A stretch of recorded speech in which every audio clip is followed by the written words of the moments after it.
Hello বন্ধুরা, welcome back to my channel. তো তোমরা সবাই কেমন আছো? আশা করি সবাই ভালো আছো। তো আজকে আমি চলে এসেছি একটা মেকআপ লুক নিয়ে। তো দেখতে পাচ্ছ আমি একটা ব্ল্যাক কালারের ড্রেস পরেছি। তো এই ব্ল্যাক কালারের ড্রেস ম্যাচ করে আমি মেকআপ লুকটা কমপ্লিট করব। তো তোমরা চাইলে ব্ল্যাক কালারের শাড়ি বা যে কোনো ড্রেসের সঙ্গে এই লুকটা কমপ্লিট করতে পারো। তো আমি তার জন্য নিয়ে নিয়েছি দুইটা ফাউন্ডেশন। তো একটা নিয়েছি সুইস বিউটি, এটা হচ্ছে সুইস বিউটি ফাউন্ডেশন, তারপরটা হচ্ছে ফিটমি ফাউন্ডেশন।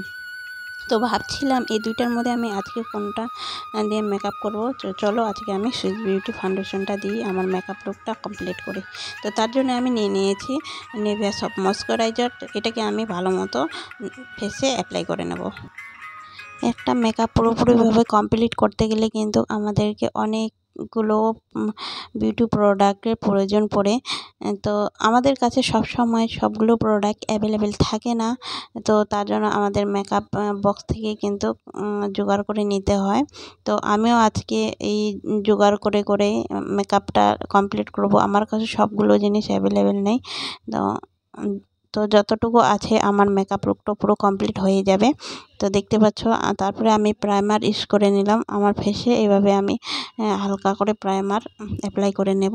তারপরে নিয়ে নিয়েছি একটা লাইট ব্রাউন কালারের কনসিলার। তো দেখতে পাচ্ছ এটা আমি আমার যেখানে যেখানে ডার্ক আছে তো সেই জায়গাতে আমি ভালো মতো অ্যাপ্লাই করে নেব এবং একটা ছোট্ট বিউটি ব্লেন্ডার দিয়ে এটাকে ভালো মতো ড্যাব ড্যাব ড্যাব ড্যাব করে সেট করে নেব। তো এটা সেট করা হয়ে গেলে কিন্তু আমি ফাউন্ডেশনটা অ্যাপ্লাই করে নেব। তো আমার মুখে যতটুকু ফাউন্ডেশন প্রয়োজন আমি ততটুকুই ফাউন্ডেশন ইউজ করব। দেখতে পাচ্ছ আমি খুব অনেক কম মাত্রায় ফাউন্ডেশন বার করে নিয়েছি। তো এভাবে আমি ড্যাব ড্যাব ড্যাব ড্যাব করে এক পাশে আগে ফাউন্ডেশনটা অ্যাপ্লাই করে নেব। তো অ্যাপ্লাই করার পরে আমি কিন্তু সঙ্গে সঙ্গে এটাকে ভালো মতো সেট করে নেব একটা বিউটি ব্লেন্ডারের সাহায্যে। ফাউন্ডেশনটা অ্যাপ্লাই করলে তোমাদের ফেসে যতটুকু ফাউন্ডেশন প্রয়োজন ততটুকুই ফাউন্ডেশন কিন্তু আমরা ব্যবহার করতে পারি। ডাইরেক্টলি তোমরা যদি ফাউন্ডেশনটা ফেসে অ্যাপ্লাই করো তাহলে কিন্তু ফেসটা পুরো সাদা ধবধবা হয়ে যাবে এবং আটা ময়দা মাখার মতোই সিস্টেম হয়ে যাবে। তো দেখতে পাচ্ছ আমার ফেসে যতটুকু ফাউন্ডেশন প্রয়োজন আমি ততটুকু ফাউন্ডেশন কিন্তু এখানে অ্যাপ্লাই করে নিচ্ছি। তোমরা দেখেই বুঝতে পারছো যে আটা ময়দা মাখার মতো লাগছে না। তো দেখতে পাচ্ছ আমার ফেসে যতটুকু দরকার আমি ততটুকুই অ্যাপ্লাই করেছি। তারপরে আবার আরেকটু আমি ফাউন্ডেশন বার করে নিলাম, তারপরে আবার অ্যাপ্লাই করে নিলাম। তো এইভাবে তোমাদের ফাউন্ডেশনটা কিন্তু নষ্ট হবে না। তো দেখতে পাচ্ছ তারপর যেটুকু ফাউন্ডেশন আমার বেঁচে গেছে সেটা আমি গলার নিচে অ্যাপ্লাই করে নেব। তো এটাকে আমি বিউটি ব্লেন্ডার দিয়ে ভালো মতো সেট করে নেব। তো এটা সেট করা হয়ে গেলে আমি ফেস লুকটা আগে কমপ্লিট করে নেব, তারপরে আমি কিন্তু আই লুকটা কমপ্লিট করব। তো তারপরে আমি নিয়ে নেব একটা ব্রাউন কালারের, দেখতে পাচ্ছ ব্রাউন কালারের কনসিলার। অনেকে কিন্তু কনসিলার ইউজ করে। তো কনসিলার আমার কাছে অ্যাভেলেবেল নেই, তো ওই জন্য আমি একটা আইশ্যাডো প্যালেট থেকে কিন্তু এই ব্রাউন কালারটা তুলে নিয়েছি। তো দেখতে পাচ্ছ তোমরা এইভাবে মেকআপ করলেও কোনো সমস্যা হয় না। আমি অনেকবার মেকআপ করেছি এই ব্রাউন কালারের আই প্যালেট থেকে এই কালারটা তুলে নিয়ে। তো দেখতে পাচ্ছ এই কালারটা আমি ভালো মতো অ্যাপ্লাই করে নেব। তো কোনো একটুকু বোঝা যায় না যে আমি এটা আইশ্যাডো প্যালেট থেকে তুলেছি। তো দেখতে পাচ্ছ এইভাবে আমি অ্যাপ্লাই করে নেব ড্যাব ড্যাব ড্যাব ড্যাব করে। তারপরে আমি নিয়ে নেব একটা, আচ্ছা তারপরে আমি দেখতে পাচ্ছ অনেকে আবার এই যে চিনটা থাকে ওটাকে কিন্তু অনেকে ভি শেপে চায়। তো দেখতে পাচ্ছ আমি ভি শেপ করার জন্য এইভাবে তোমরা দুই আঙুল দিয়ে কালারটা তুলে নিয়ে অথবা কনসিলার থাকলে কনসিলারটা নিয়ে এইভাবে তোমরা অ্যাপ্লাই করবে। তো দেখবে তোমাদের ফেসের পুরো শেপটা খুব সুন্দরভাবে আসবে। তো দেখতে পাচ্ছ এইভাবে হালকা হালকা করে তোমরা ড্যাব ড্যাব ড্যাব ড্যাব করে এটাকে ব্লেন্ড করে নেবে। তো তারপরে আমি নিয়ে নিয়েছি একটা লাইট পিঙ্ক কালার। তো দেখতে পাচ্ছ একটা ব্লেসেস নিয়েছি আমি লাইট পিঙ্ক কালারের। তো তো এই ছোট বিউটি ব্লেন্ডারটা দিয়ে আমি এই পিঙ্ক কালারটাকে অ্যাপ্লাই করে নিচ্ছি। তো তোমরা চাইলে ব্রাশ দিয়েও কিন্তু মেকআপটা কমপ্লিট করতে পারো। আমি কিন্তু সব সময় ব্লেন্ডার দিয়ে আমি আমার মেকআপ কমপ্লিট করি। ব্রাশ দিয়ে আমি একটুকু কমফোর্টেবল ফিল করি না, তো ওই জন্য আমি সবসময় ব্লেন্ডার দিয়েই কাজ করি। তো তারপরে আমি একটা নিয়ে নিয়েছি ফিক্সার, তো ফিক্সারটা অ্যাপ্লাই করে নিলাম। তো দেখতে পাচ্ছ, তো ফিক্সার অ্যাপ্লাই করার পরে এবার আমি আইব্রোটা বানিয়ে নেব। তো দেখতে পাচ্ছ আমি আগে একটু কাজল তুলে নিয়ে তারপরে আমি হাতের উপরে একটু এটাকে পরিষ্কার করে নিলাম, যাতে আমার আইব্রোতে পুরো ডার্ক না হয়ে যায়।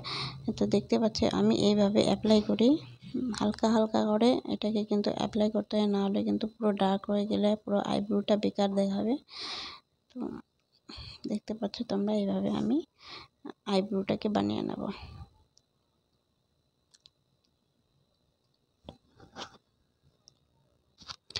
আইব্রোর যে সামনের দিকটা থাকে ওটা কিন্তু আমরা পরে দেব। তো দেখতে পাচ্ছ আগে পুরো কাজলটাকে আমরা ভালো মতো পরিষ্কার করে নেব, তারপরে কিন্তু আমরা সামনের দিকটা বানাবো এইভাবে আইব্রোটা, তাহলে কিন্তু সামনের দিকটা পুরো ডার্ক হবে না, ওটা একটু লাইটে থাকবে। তারপরেই কিন্তু আইব্রোটা একটা সুন্দর ফিনিশিং দেখায়। তো দেখতে পাচ্ছ আমি এইভাবে অ্যাপ্লাই করে নিলাম। তবে আইব্রোটা অ্যাপ্লাই করা শেষ না, তারপরে আমি কিন্তু কনসিলার ইউজ করব। তো দেখতে পাচ্ছ আমার আইব্রো পুরো বানিয়ে ফেললাম। তো এইভাবে আমি অ্যাপ্লাই করে নিয়েছি। তারপরে আমি নিয়ে নিয়েছি একটা কনসিলার। তো তোমরা যদি চাও, এই কনসিলারটা খুবই ভালো একটা কনসিলার, এটা হচ্ছে সুইস বিউটির একটা কনসিলার। তো এইভাবে আমি অ্যাপ্লাই করে নিলাম হালকা করে। তো চোখের নিচেও আমি একটু অ্যাপ্লাই করে নিলাম, কারণ আমার চোখের নিচেটা অনেকটা ডার্ক। তো খুব সুন্দর একটা কনসিলার। তো এরপরে আমি একটা মিনি ব্লেন্ডার দিয়ে এটাকে আমি ভালো মতো অ্যাপ্লাই করে নেব।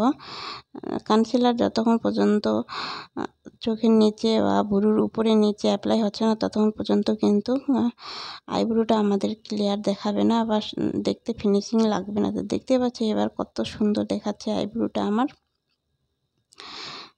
তো এইভাবে ড্যাপ করে আমি পুরো কনসিলারটাকে সেট করে নেব চোখের উপরে এবং নিচে। তো দেখতে পাচ্ছি এই আইব্রোটার মধ্যে কতটা তফাৎ বোঝা যাচ্ছে, কনসিলার ইউজ করার পরে কতটা সুন্দর লাগে আইব্রোটা। তো দেখতে পাচ্ছ আমি এরপরে আমি আমার আই লুকটা কমপ্লিট করব। তো তার আগে আমি একটু পাউডার নিয়ে নিয়েছি, মেকআপ সেট পাউডার। তো পাউডারটা আমি আগে সেট করে নেব চোখের উপরে এবং নিচে। তো নিচে এবং গালের নিচে। তো দেখতে পাচ্ছি এইভাবে আমি পাউডারটা আগে অ্যাপ্লাই করে নিলাম। তো এটাকে আমি পরে ব্রাশের সাহায্যে সেট করে নেব। তো তার আগে আমি আমার আই লুকটা কমপ্লিট করে নেব। তো তার জন্য আমি প্লেট থেকে একটা আইশ্যাডো প্লেট থেকে ব্ল্যাক কালারটা তুলে নিয়েছি। দেখতে পাচ্ছ এটা আমি অ্যাপ্লাই করে নিয়েছি আমার চোখের উপরে এইভাবে। তো দেখতে পাচ্ছ এইভাবে আমি অ্যাপ্লাই করে নেব। তো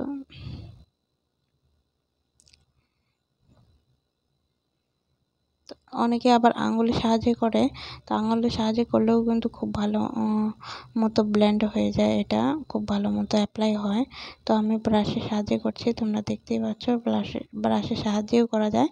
তো অনেকে ব্রাশের সাহায্যেই বেশিরভাগই করে, তো আমি আঙুলের সাহায্যেও কিন্তু অনেক সময় করি।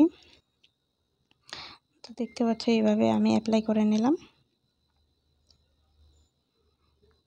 তো আঙুলের সাহায্যে আমি একটু কিন্তু ব্লেন্ড করে নিয়েছি। তারপর এই কালারটা আমি নিয়ে নিয়েছি একটা, এই কালারটা আমি নাম বলতে পারবো না। তো দেখতে পাচ্ছ এই কালারটা আমি ভালো মতো অ্যাপ্লাই করে নিলাম চোখের উপরে। তারপরে আমি কিন্তু উপরে একটু হালকা পিঙ্ক কালার ব্লেন্ড করেছি, সেটা কিন্তু স্কিপ হয়ে গেছে। তো আইব্রোর নিচে আমি একটা হাইলাইটার ইউজ করেছি, white colour highlighter, white silver colour highlighter. তো তারপরে আমি নাকটা তিরছা করে নেব, তার জন্য আমি নাকের দুই পাশে একটু হালকা করে ব্রাউন কালারের কনসিলার ইউজ করে নিয়েছি। দেখতে পাচ্ছ আমি আঙুলের সাহায্যেই কিন্তু করেছি। তারপরে দেখতে পাচ্ছ আমি একটু হালকা করে কাজল ইউজ করে নেব। তো এরপরে আমি একটা নিয়ে নিয়েছি লিপস্টিক, গোলাপি কালারের লিপস্টিকটা আমি দেখতে পাচ্ছ গোলাপি কালার, আমি গোলাপি কালার বলি, অনেকে আবার পার্পল কালার বলে। তো এই গোলাপি কালারের লিপস্টিকটাকে আমি আমার ঠোঁটের ভালো মতো অ্যাপ্লাই করে নেব। তো আমার সবথেকে প্রিয় গোলাপি কালার এবং রেড কালারের লিপস্টিক। তোমাদের কোন কালারটা সবথেকে পছন্দের তোমরা আমাকে কমেন্ট বক্সে অবশ্যই জানাবে, আমিও দেখতে চাই কার কীরকম পছন্দ। তো দেখতে পাচ্ছ আমার পুরো লুকটা কমপ্লিট হয়ে গেছে। তো তোমাদেরকে এই আমার সিম্পল লুকটা কেমন লাগলো প্লিজ কমেন্ট বক্সে জানাবে আমাকে। তো বন্ধুরা পাশে থাকবে, সাপোর্ট করবে। Bye bye.